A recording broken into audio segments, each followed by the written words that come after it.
इस बीच जम्मू कश्मीर के पूर्व मुख्यमंत्री उमर अब्दुल्ला ने रमजान के दौरान बिजली कटौती में भेदभाव का आरोप लगाया था।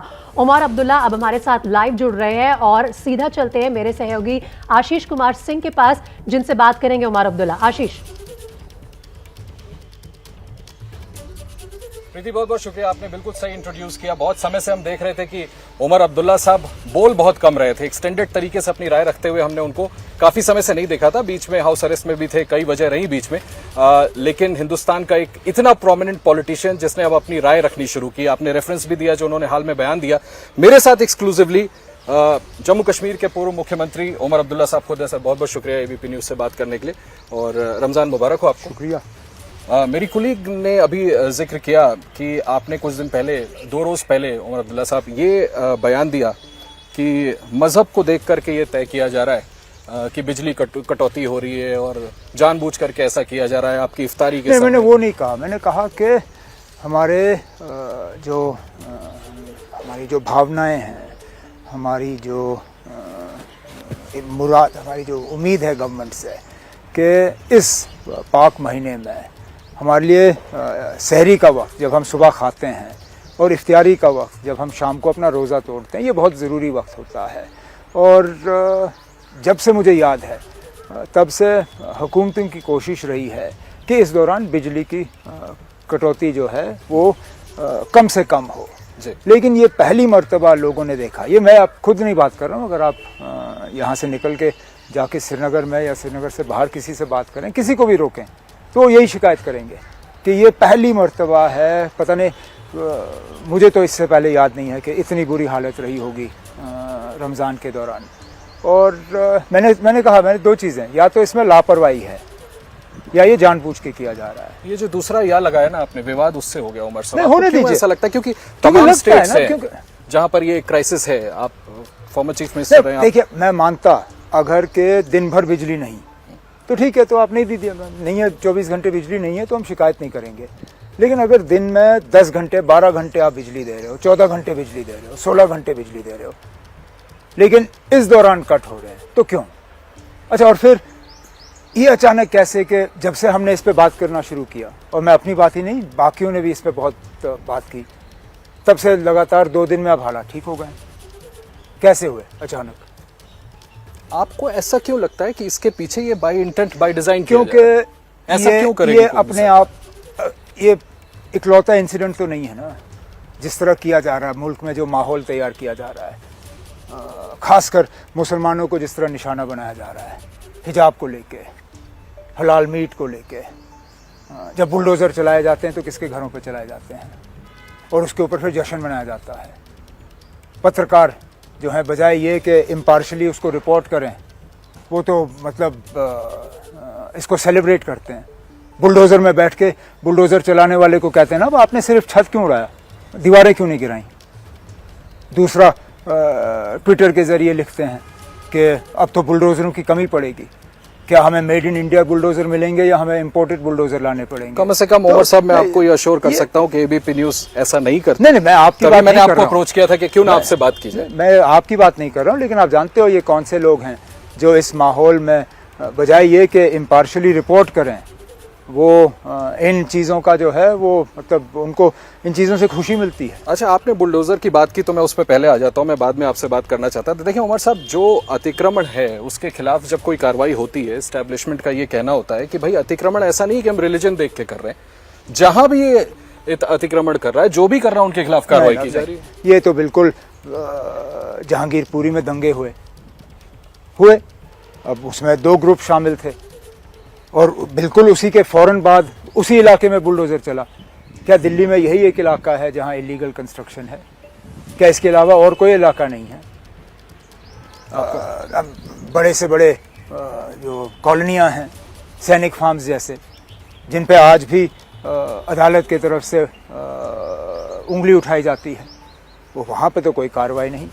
मैं चाहता, चलिए जहांगीरपुरी के बाहर ऐसे इलाके हैं जहां इलीगल कंस्ट्रक्शन है, लेकिन लग रहा है। और मतलब जब अब मस्जिदों के बाहर जुलूस निकाले जाते हैं, उन जुलूसों में नारा होता है, इस मुल्क में रहना है तो जय श्री राम कहना है, और जब हुकूमत के तरफ से इसकी निंदा नहीं होती, जब हुकूमत के तरफ से इसको रोकने की कोई कोशिश नहीं की जाती, तो फिर आप सोचिए ना, हमारी भावनाओं पे, हमारे मतलब सोच पे इसका क्या असर पड़ेगा। दो बातें उमर साहब इससे आपकी बात से मैं आपसे कहना चाहूँगा। पहली बात ये कि जो आपने कहा कि भाई जुलूस निकले, नारेबाजी की गई, जो इन्वेस्टिगेशंस के बारे में मेरी जानकारी अभी तक है उसके मुताबिक कोई ऐसा, जब वो शोभा यात्रा निकल रही थी तो कोई जानबूझ करके मस्जिद पर हमला करना या इस तरह की हमले की बात नहीं, कोशिश नहीं की, हमले की बात नहीं, on the spur of the moment exchanges, spur of the moment. आप ये मत कहिए मुझे स्पर ऑफ द मोमेंट, बहुत ज्यादा स्पर ऑफ द मोमेंट हो रहा है आजकल, यही मुसीबत है ना। ये स्पर ऑफ द मोमेंट, ये मैं मानता अगर साल में एक जगह ये हुआ होता, लेकिन ये कुछ ज्यादा ही स्पर ऑफ द मोमेंट हो रहा है। लेकिन जांच के दौरान उमर साहब ये भी पता चला कि भाई दोनों तरफ से तलवारें निकली, बंदूकें निकले, बंदूक चलाते हुए। उसके बाद तो फिर जब दंगे होते हैं तो फिर दोनों साइड से होते हैं ना, दंगे एक साइड से नहीं होते। लेकिन दंगों में ये सच्चाई है और ये हकीकत है कि more often than not they are instigated by the larger community. दो बातें जो आप कह रहे हैं, आपने कहा एक तो जानबूझ करके कम्युनिटी को निशाना बनाया जा रहा है और दूसरा आपने कहा सरकार की चुप्पी। मैंने अभी कुछ दिन पहले डॉक्टर शशि थरूर से इंटरव्यू किया, उन्होंने भी कहा कि प्राइम मिनिस्टर का जो साइलेंस है वो अगर कुछ बोले तो शायद इसको कंट्रोल किया जा सकता है। आप भी वैसा ही आरोप मैं प्राइम मिनिस्टर की बात नहीं कर रहा हूँ। हुकूमत सिर्फ प्राइम मिनिस्टर की नहीं होती है, प्राइम मिनिस्टर के साथ कितने और लोग काम कर रहे होते हैं। हर चीज़ें, ये तो फिर हुआ कि किसी एक रियासत में आप सिर्फ चीफ मिनिस्टर को हर चीज़ के लिए कसूरवार ठहराएं। मैं भी 6 साल इस रियासत का वज़ीर आला रहा, मैं जानता हूँ कि अकेले किसी एक चीफ मिनिस्टर के लिए सब कुछ करना नामुमकिन है। तो मैं हर चीज़ की जिम्मेदारी जो है या मैं प्राइम मिनिस्टर पर नहीं रख रहा हूँ। लेकिन किसकी कल्पेबिलिटी है? कोई भी बात करे, बहुत से हैं सीनियर लेवल पे जो बात कर सकते हैं, जिनको प्राइम मिनिस्टर ऑथराइज कर सकता है। तो आप हुकूमत पे आरोप क्यों लगा रहे हैं? क्यों लगता है आपको कि हुकूमत जानबूझ करके ऐसा नहीं कर रही कि इसको रोकने की कोशिश की जाए? मैं कह रहा हूँ ना, कोई तो बेसिस होगा। मैं कह रहा हूँ कि उनकी खामोशी से इन लोगों को और ज्यादा मतलब उत्साह मिलता है। ये खामोशी क्यों है, आपको ऐसा क्यों लगता है? मैं नहीं कह सकता ना, ये तो आपको उनसे पूछना पड़ेगा।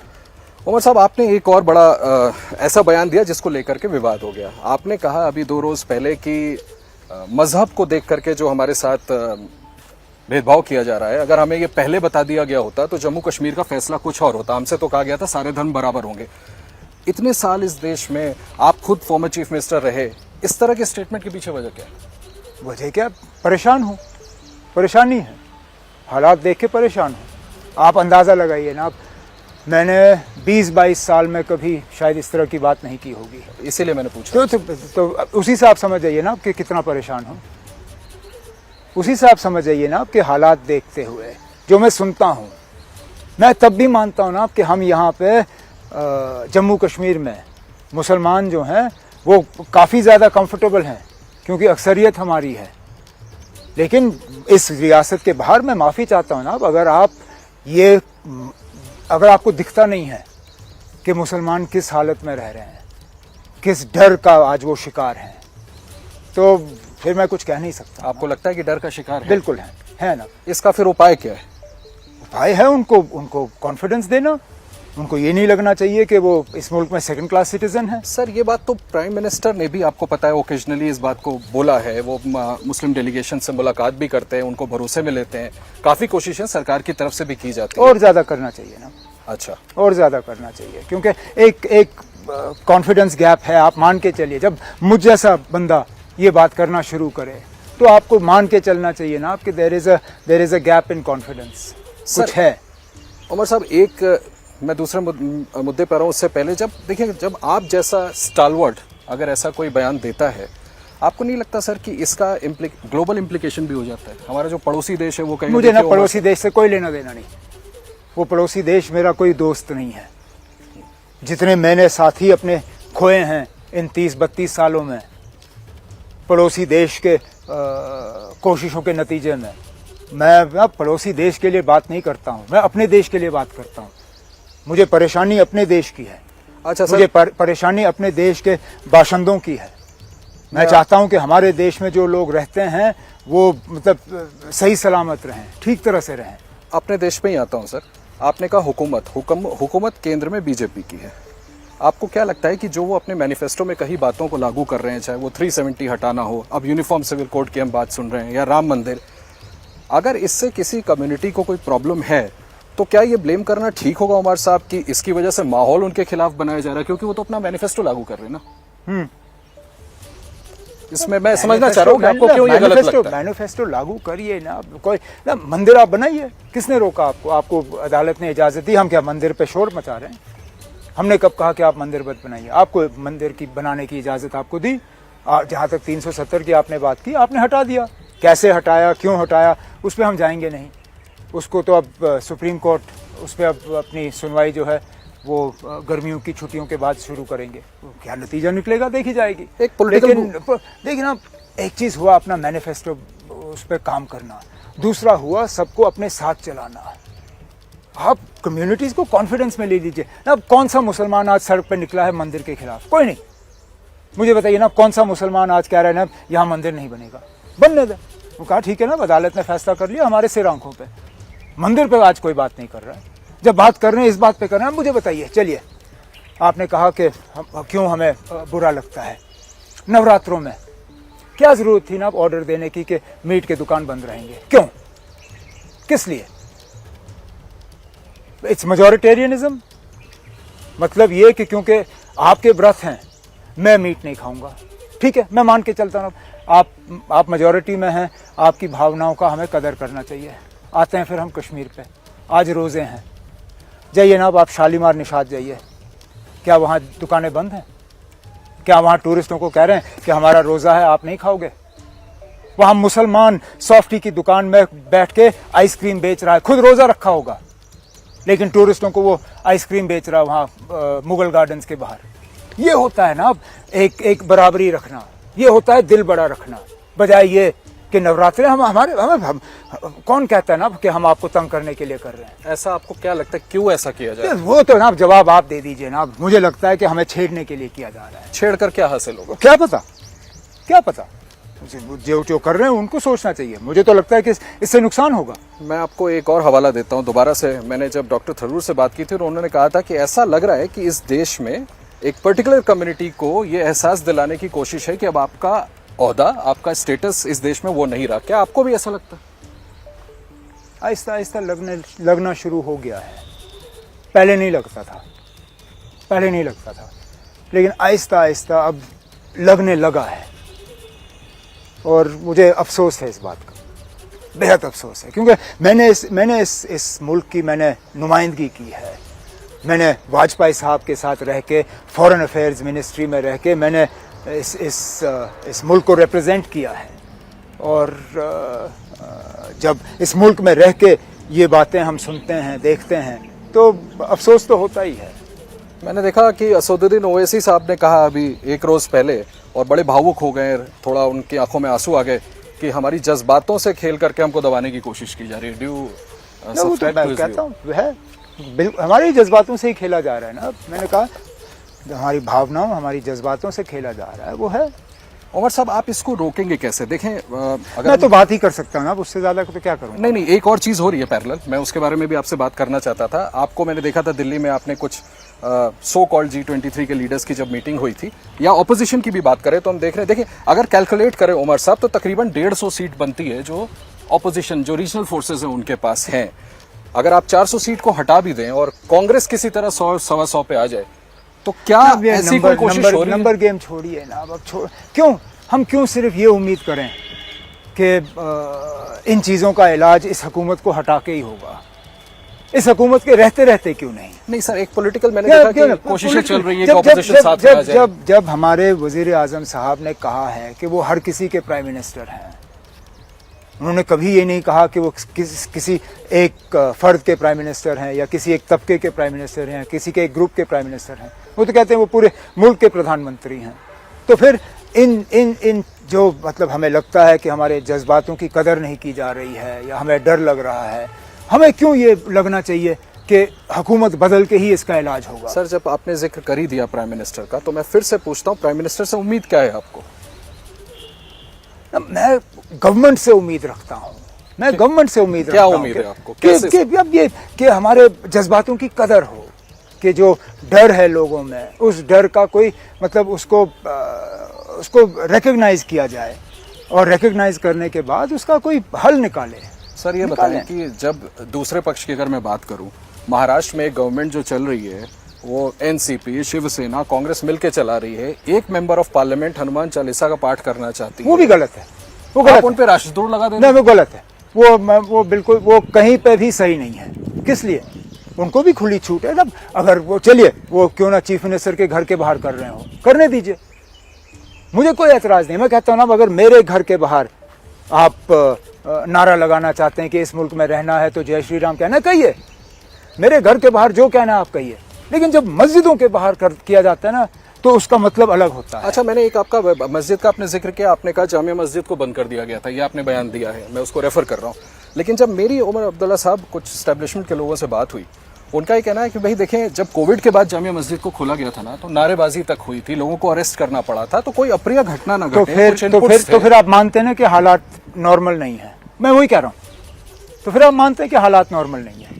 बीच में हमने भी मस्जिद बंद की, ऐसा नहीं है कि जामा मस्जिद पे हमने अपने दौर में खुली छूट दी थी नमाज पढ़ने की। मुझे याद है हालात ख़राब थे 2010 में, मुझे मजबूरन वहाँ इस तरह की पाबंदी लगानी पड़ी, लेकिन मैं मानता हूँ कि उस वक्त हालात ठीक नहीं थे। मेरा कहने का मतलब सिर्फ इतना है कि आप बहुत बड़े, मैं आपकी बात मतलब यहाँ की इंतज़ामिया की बात कर रहा हूँ, वो बहुत बड़ा चढ़ा के कह रहे हैं कि आपके हालात पूरी तरह से अब नॉर्मल है, साजगार है, अब बिल्कुल कोई सेपरेटिज्म नहीं है, कोई परेशानी नहीं है। यहाँ तक हमें कहा गया था कि 370 ही वजह है यहाँ की सेपरेटिज्म की, 370 हटेगा, सेपरेटिज्म खत्म हो जाएगा। अगर ये सही है तो फिर इस मस्जिद को बंद करने की जरूरत ही नहीं है, क्योंकि सेपरेटिज्म है ही नहीं। इसमें रोल तो आप लोगों का भी है ना सर, यहाँ के जो prominent political parties and big stalwarts like you, Mehbooba Mufti ji, अगर आप लोग भी लोगों को समझाएं तो हमने कब समझाने में कमी रखी? हम तो समझाते हैं।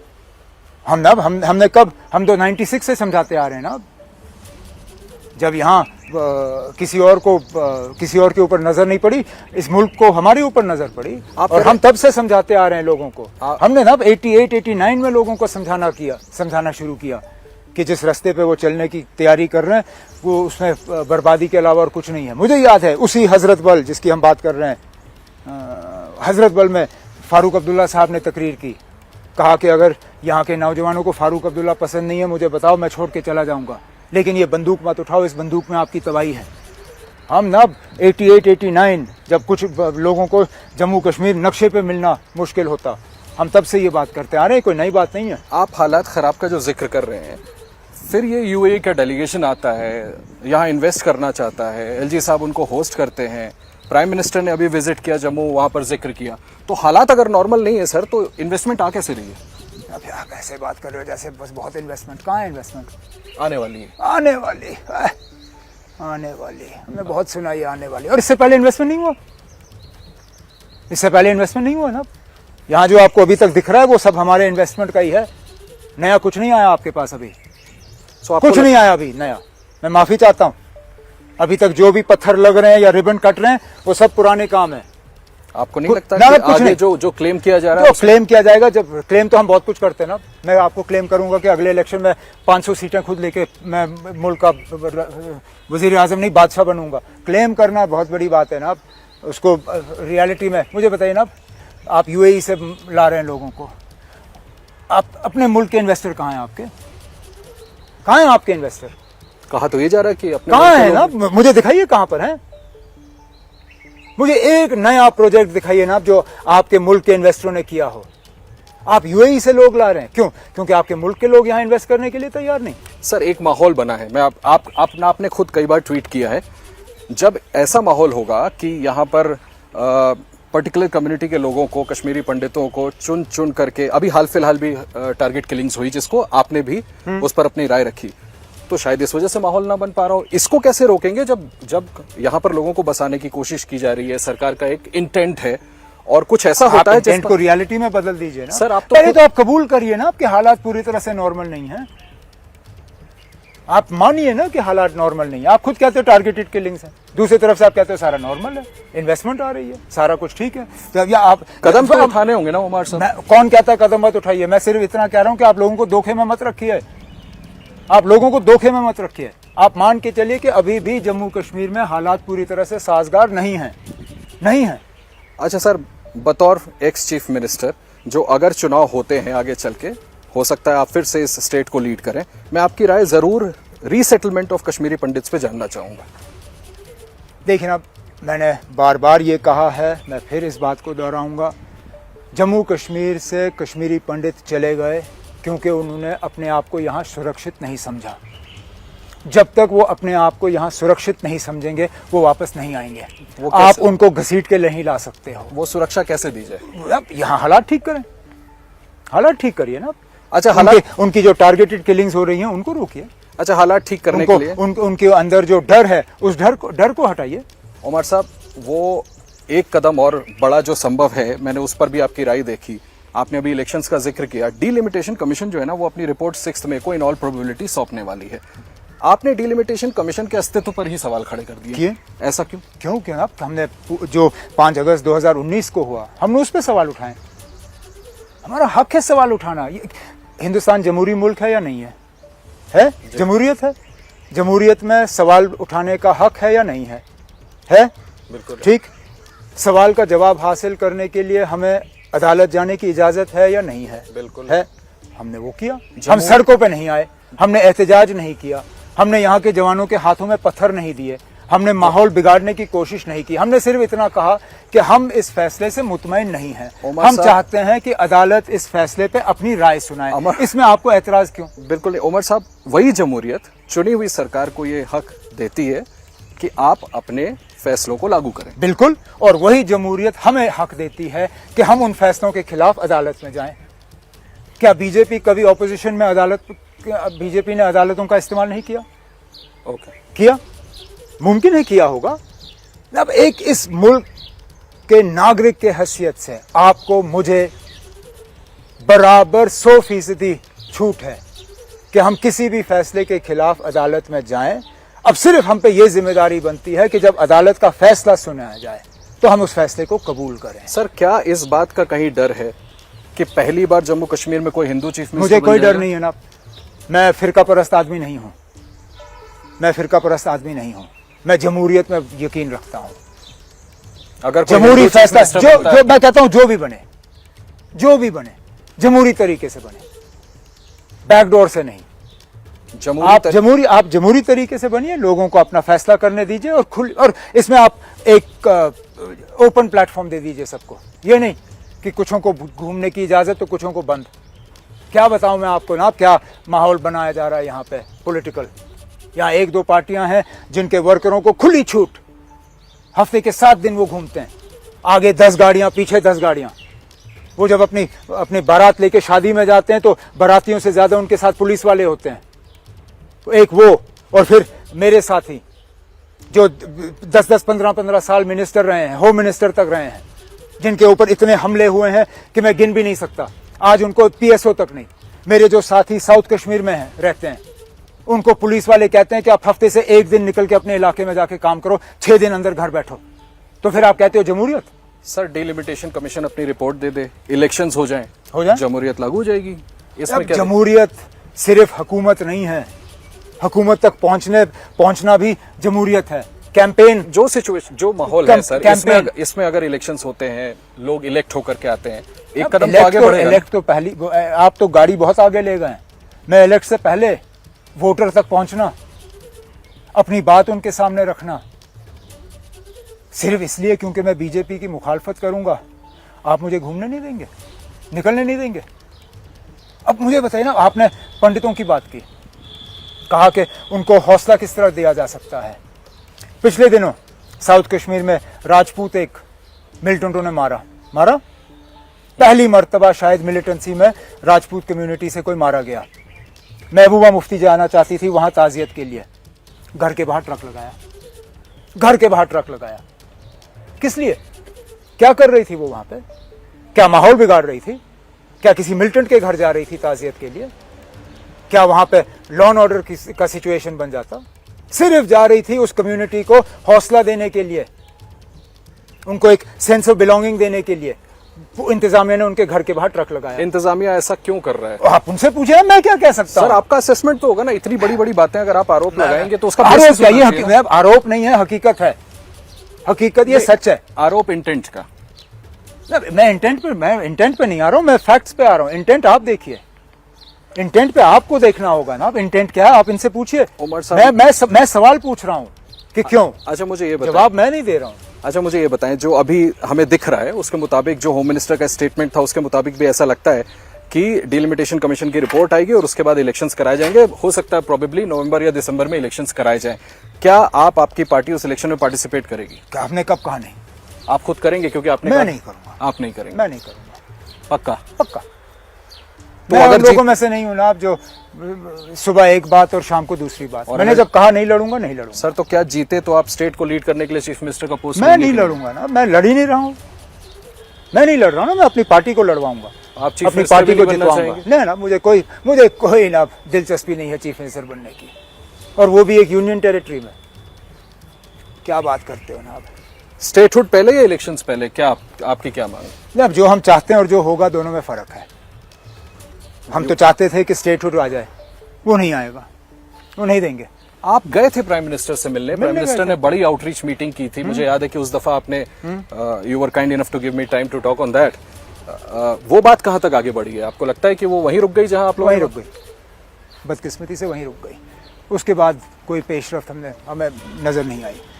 वज़ीर आज़म साहब ने उस वक्त तो कहा था, और हमने मुझे याद है मैंने आपके साथ जब बात की, मैंने उनके अल्फाजों की पुरज़ोर हिमायत की थी, उनको वेलकम किया था। जो वज़ीर आज़म ने कहा था कि दिल की दूरी और दिल्ली से दूरी, इन दोनों को हम ख़त्म कर देंगे। आपको लगता है कि वो अभी दिख नहीं रहा है। अच्छा सर, मैंने थोड़ी देर पहले आपसे ना जो जिक्र किया उस अब देख रहे हैं हम कि अलग अलग स्टेट्स में BJP ruled uniform civil code की बात की जा रही है। अगर ऐसा होता है तो उमर अब्दुल्ला की राय क्या होगी इसमें? ठीक है ना, आप करने दीजिए, कर लीजिए, लेकिन ये याद रखिए ना, यहाँ मुसलमान अक्सरियत है जम्मू कश्मीर में। हम भी अपना एक कोड ऐसा लाते हैं, हम आप भी लाएंगे। अपना कोड? अगर आप कर सकते हो, हम क्यों ना करें? अगर आप कहते हो कि बीजेपी अपना मैनिफेस्टो पूरा कर रही है, तो हम भी अपना मैनिफेस्टो हम भी अपने मैनिफेस्टो में ऐसा पूरा। जम्मू कश्मीर के पूर्व मुख्यमंत्री Omar Abdullah exclusively ABP news से बात करते हुए तमाम मुद्दों पर उन्होंने बात की, और आगे भी ये इंटरव्यू हम आपको विस्तार से दिखाएंगे।